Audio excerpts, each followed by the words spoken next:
Yusek, what was the reaction of the president when he learned about the request of US to extradite Pastor Apollo Kibuloy? Opo, nakausap po natin kanina mismo ang Pangulo at sinabi po niya na kailangan po talaga itong pag-aralan mabuti.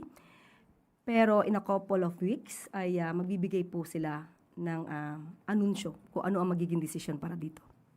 Can you enlighten us, Yusek, as a lawyer, ano po ba yung sinasabi ng batas natin when it comes to extradition? Is that allowed even though the pastor is facing criminal liability or criminal case here in the Philippines? Nasa agreement po yan, nasa treaty natin with the US at kasama po ito sa provision.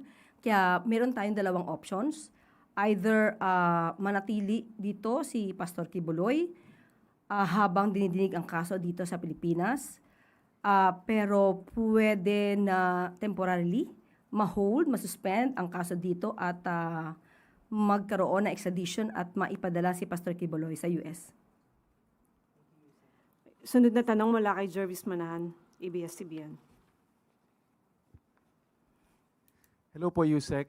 Sa isang media interview po ay nabanggit ni Congressman Sandro Marcos na may mga revelations po siya tungkol dun sa sinasabi na concessions na hiningi ng Duterte administration in exchange of endorsing him po nung 2022 elections.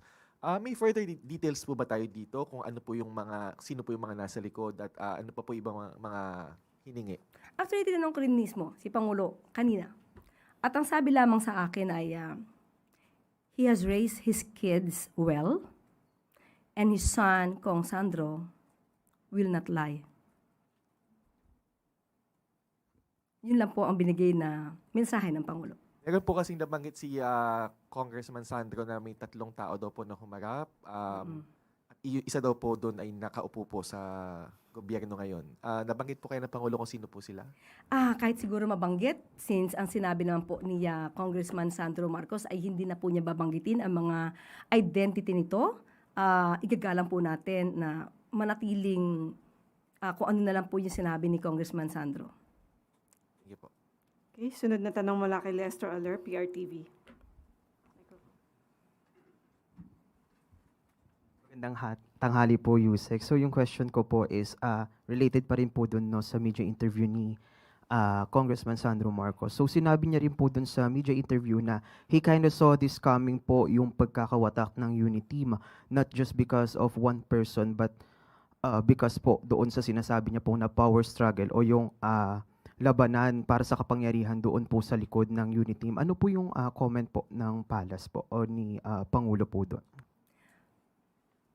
Sa ating palagay, nakita mismo ni Congressman Sandro Marcos ang sitwasyon kung bakit niya yan nasabi. At makikita rin naman kung inyong i-connect sa lahat ng mga sinabi ng Vice Presidente. Nakikita nyo kung ano ba yung mga demands na maaaring hindi napagbigyan ng Pangulo dahil hindi ito makakaganda sa first, pondo ng bayan, interes ng bayan, kaya hindi napagbigyan siguro ang ibang mga makakahilingan, kaya sinasabi na may power struggle dahil may mga grupo na gusto manatili sa posisyon at hawakan at kontrolin ang Pangulo. At hindi yun pinayagan ni Pangulo Marcos Jr. Sunod na tanong mula kay Alan Limos, The Manila Times.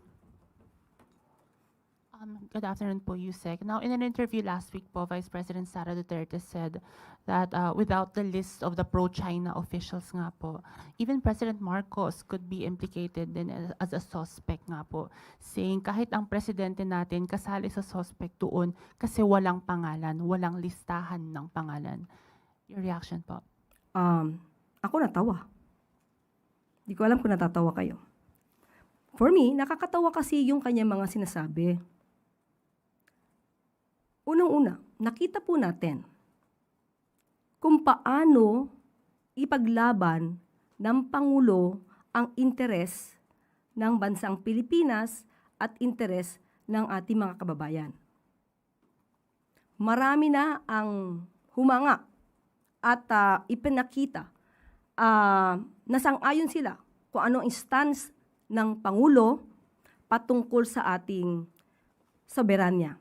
Kung papaano natin ipaglalaban o proteksyonan, especially ang ating karapatan sa West Philippine Sea. Ang nakakapagtaka ay wala namang binanggit si Secretary Gibo kung sino yung mga opisyal na kung kayo ay hindi sang-ayon sa interes ng Pilipinas patungkol sa West Philippine Sea, ay kayo mag-resign. Hindi natin alam bakit silang dalawa lamang na magkapatid ang umalma. Minsan kasi pagka ikaw ay natutumbok, kahit hindi ka pinangangalanan, most probably ikaw ay nagre-react. Thank you. Okay, wala nang tanong mula sa MPs. Ivan Mayrian, GMA 7. May pahabol lang po ako tungkol sa extradition ni Pastor Kibuloy. You mentioned two options, two scenarios. Ultimately, sino ho magde-decide nito and where is the President keen on going? Syempre di ko masasabi kasi sabi ng Pangulo, in a couple of weeks, sa kanya sasabihin kung ano yung pwede niyang stance patungkol dito. So lahat naman to ay dapat na dumaan sa proseso dahil may batas naman po tayo. At magde-decide po sila. Ibibigay niya po kung ano yung dapat na gawin patungkol dito. Okay. Sunod na tanong mula kay Ivy Reyes, Billionaire News. Yusek, obviously, the President did not grant the demands of the Duterte camp. Pero ano po yung nakikita ng Malacanang na reason or like end result for why they demanded to choose the Executive Secretary, the House Speaker, and the Senate President? Ako may sarili ako opinion. Kaya lang hindi naman binigyan ni Pangulo kung ano yung nasa isip niya. Pero kung tatanungin niyo kung ano opinion ng PCO, pwede ako magbigay. Can we have it, ma'am? Ang nakikita ng PCO dito, power struggle, kontrolin ng Pangulo, maybe the plan